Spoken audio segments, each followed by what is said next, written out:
தமிழ்நாட்டோட வரலாற்றில் இன்னைக்கு மிக மிக முக்கியமான நாள். வரலாற்று சிறப்புமிக்க நாள். உங்களால் தேர்ந்தெடுக்கப்பட்டிருக்கக்கூடிய உங்களுடைய அரசு மக்களான உங்ககிட்ட உங்களுடைய கனவுகளை கேட்டு அதையெல்லாம் நிறைவேற்ற தொடங்க நாளாக இந்த நாள் அமைந்திருக்கிறது. நான் எதுக்காக இங்கே வந்திருக்கேன்னா, உங்கள் கனவை சொல்லுங்க, அதை நிறைவேற்றி தரோம்னு கேட்பதற்காக நான் இங்கே வந்திருக்கிறேன். 2021 தேர்தலுக்கு, சட்டமன்ற தேர்தலுக்கு முன்னாடி திருச்சியில் நடந்த மாபெரும் மாநாட்டில் நான் உரையாற்றுகிற போது 7 வாக்குறுதிகளை சொன்னேன். அந்த 7 வாக்குறுதிகள் என்னன்னா, முதல் வாக்குறுதி வளரும் வாய்ப்புகள் வளமான தமிழ்நாடு. 2வது வாக்குறுதி மகசூல் பெருக்கம் மகிழும் விவசாயி. 3வது வாக்குறுதி குடிமக்கள் அனைவருக்கும் குறையாத தண்ணீர். 4வது வாக்குறுதி அனைவருக்கும் உயர்தர கல்வி மற்றும் உயர்ந்த மருத்துவம். 5வது வாக்குறுதி எழில்மிகு மாநகரங்களின் மாநிலம். 6வது வாக்குறுதி உயர்தர ஊரக கட்டமைப்பு, உயர்ந்த வாழ்க்கை தரம். 7வது வாக்குறுதி அனைவருக்கும் அனைத்துமான தமிழ்நாடு. அப்படின்னு 7 வாக்குறுதிகளை நான் வழங்கியிருந்தேன். இது என்னுடைய கனவுகள்னு சொல்லி அந்த வாக்குறுதியை தந்தேன்.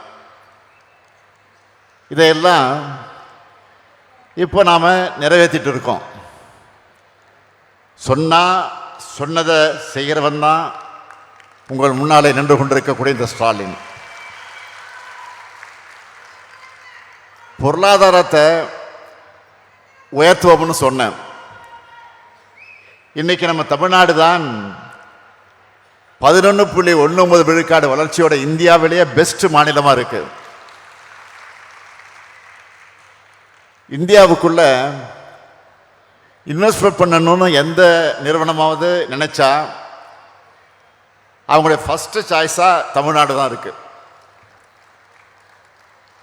அதே போல விவசாயத்துக்கும் பாசன பரப்பு அதிகமாயிருக்கு, விளைச்சல் அதிகமாயிருக்கு, லாபம் தர தொழிலாக மாறி இருக்கு.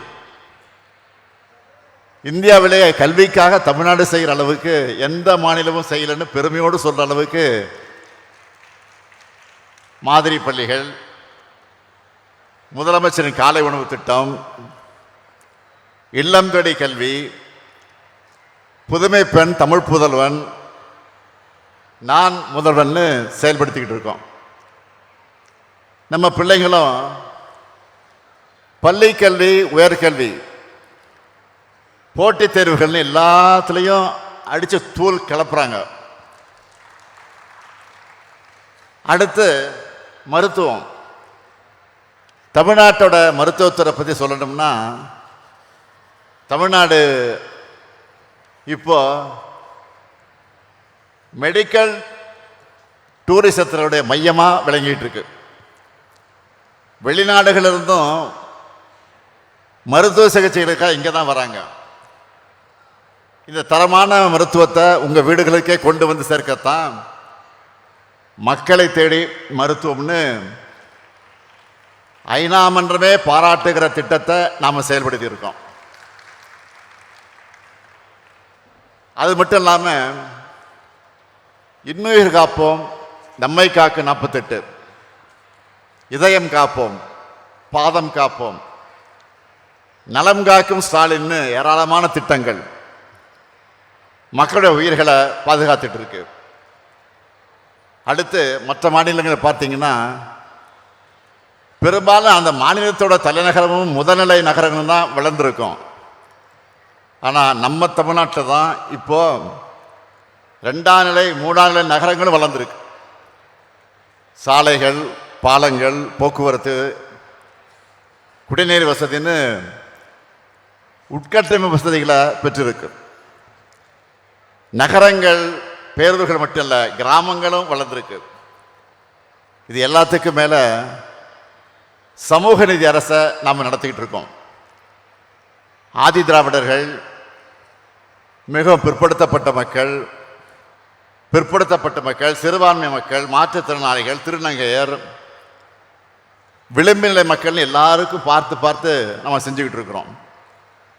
அதுவும் இது எல்லாத்தையும் எந்த சூழலில் நம்ம இதை சாதித்து காட்டியிருக்கிறோம்.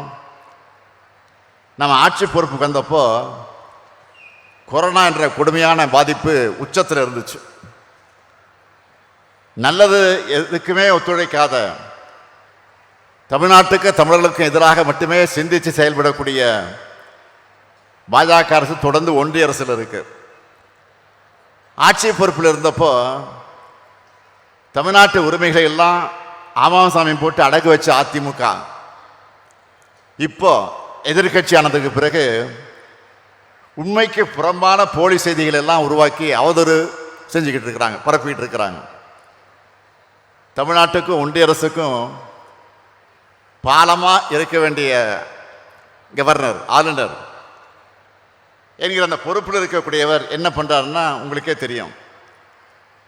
உங்களுடைய எண்ணங்களை பிரதிபலித்து சட்டமன்றத்தில் நாம் நிறைவேற்றக்கூடிய சட்டங்களுக்கு முட்டுக்கடை போடுறத தன்னுடைய முதல் வேலைன்னு ஆளுநர் செயல்படுறார். இத்தனையை மீறி மக்களான நீங்கள் எங்கள் கூட இருக்கிற காரணத்தால் தான் 2021 கொடுத்த 505 வாக்குறுதிகளை 404 வாக்குறுதிகளை நிறைவேற்றி இருக்கிறோம். இந்த சாதனையை செஞ்சது திராவிட மாடல். ஒன்றிய அரசு நிதியை தர மறுத்தும் புறக்கணிச்சும் அவங்க வெளியிடக்கூடிய புள்ளி விவரங்கள் எல்லாம் தவிர்க்க முடியாத அளவுக்கு முதலிடத்தில் இருக்கிற சாதனையை செஞ்சது நம்ம திராவிட மாடல் அரசு. தமிழ்நாட்டோட கஜானாவை சுரண்டின கடந்த கால அதிமுக ஆட்சியாளர்கள் மக்களால் விரட்டியடிக்கப்பட்ட பின்னர் என்னென்னலாம் சொன்னாங்க. நாம் மகளிருக்கான உரிமை தொகையை கொடுக்க மாட்டோம்னு சொன்னாங்க. ஆனால் அதை நிரூபித்து காட்டியிருக்கோம், செஞ்சுக்கிட்டு இருக்கிறோம். 1,31,00,000 மகளிருக்கு மாதந்தோறும் 1000 ரூபாய் அக்கௌண்ட்டில் இன்னைக்கு போடப்பட்டு கொண்டிருக்கிறது. அடுத்து என்ன சொன்னாங்க? போக்குவரத்து துறை நஷ்டத்தில் இயங்குது, இதில் எங்கே இலவச பயணம் கொடுக்க போகிறாங்கன்னு சொன்னாங்க. நான் ஆட்சி பொறுப்புக்கு வந்த மறுநாள் பெண்கள் எல்லாரும் நகர பேருந்துகளை விடிய பயணம் செய்ய முதல் கோப்பில் முதல் கையெழுத்து போட்டவன் தான் இந்த ஸ்டாலின். சொன்னதை மட்டும் இல்லை, மக்களுக்கு தேவை அப்படின்னு தோணுச்சுன்னா அது நல்லதாக இருந்தாலும் செஞ்சுக்கிட்டு இருக்கிறோம். தினமும் காலையில் 21 லட்சம் குழந்தைகள் வயிறார சாப்பிட்ற காலை உணவு திட்டம் தேர்தல் வாக்குறுதியில் சொன்ன திட்டமா? 48 லட்சம் மாணவ மாணவிகளுக்கு திறன் மேம்பாட்டு பயிற்சி அளித்திருக்கக்கூடிய நான் முதல்வன் திட்டம் தேர்தல் வாக்குறுதியில் சொன்ன திட்டமா? இல்லையே. ஆனால் இதெல்லாம் தமிழ்நாட்டுக்கு தேவை, நம்ம தமிழ்நாட்டுக்கு தேவை, நம்ம பிள்ளைகளுக்கு தேவைன்னு அதை கொண்டு வந்தோம்.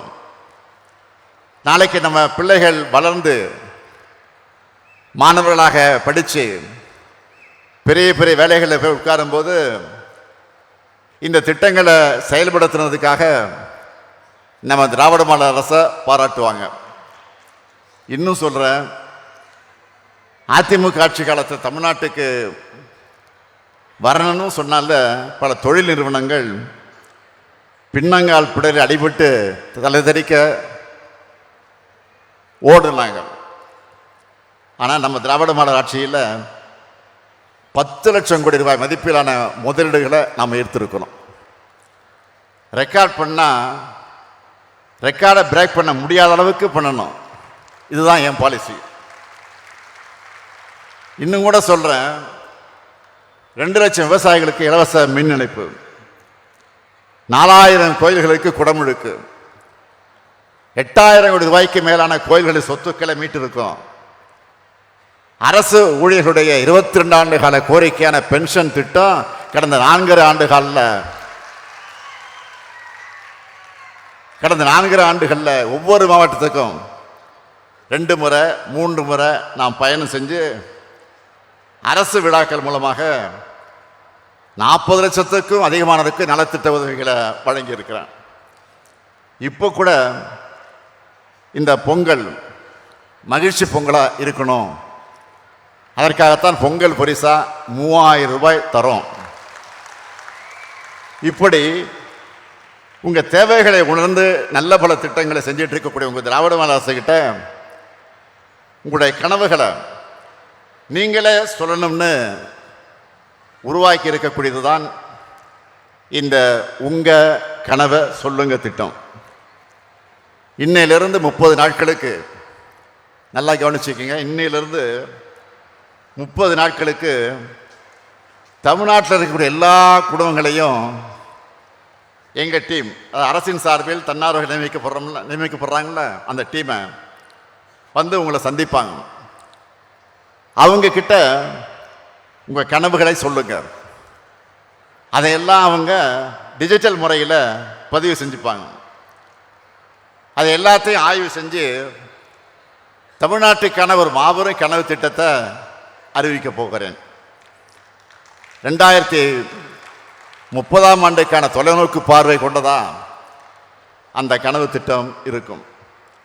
நான் உறுதியாக சொல்கிறேன், இந்த கனவுகளை எல்லாம் நான் நிறைவேற்றி காட்டுறப்போ கிராமப்புற உள்கட்டமைப்புகள், நகரப்புற உள்கட்டமைப்புகள், மொழி மற்றும் பண்பாடு வெற்றிகள், கல்வி மற்றும் திறன் மேம்பாடுகள், சமூக வளர்ச்சி, விவசாயம் மற்றும் மீன்பிடி தொழில், வேலைவாய்ப்பு மற்றும் தொழிற்சாலைகள் ஆகிய 7 துறைகளில் தன்னிறைவு பெற்ற தமிழ்நாடாக நம்முடைய மாநிலம் வளர்ந்திருக்கும்.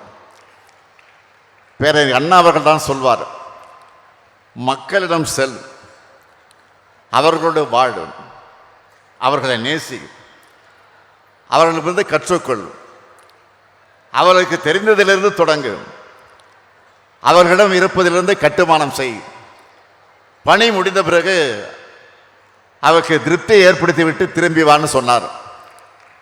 அண்ணா சொன்னதையெல்லாம் என்னுடைய இதயத்தில் வச்சு செயல்படக்கூடியவன் தான் இந்த முத்துவேல் கருணாநிதி ஸ்டாலின்.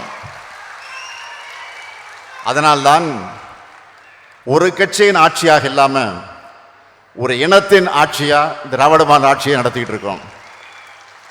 ஆட்சி என்பது முதலமைச்சரான என்னுடைய கனவுகளை மட்டுமல்ல, வாக்களிக்காத உங்கள் எல்லாருடைய கனவுகளை நிறைவேற்றுகிற கருவி.